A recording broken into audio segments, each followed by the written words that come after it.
Уақыт байқатпай жылыстайды. Кеше ғана балаң жас еді.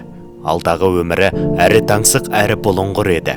Жақындарымыздың арқасында әлем жаңа қырынан ашыла түсті. Жаңа мүмкіндіктер мен перспективалар пайда болды. Оқыдық, жоспар құрдық. Мақсаттарымызға қарай жүрдік және ол қолымыздан келді. Жаңа көкжиектерді ашқан сайын біз өз тамырымызды ұмытқан жоқпыз. Жылдар бойы жиналған білім бізге жаңа күш берді. Бүгін біздің жасымыз 30-та және бұл өмірдің басы. Елімізбен бірге ертеңгі күнге деген сенімділік береді. Және біз қайда бара жатқанымызды анық білеміз.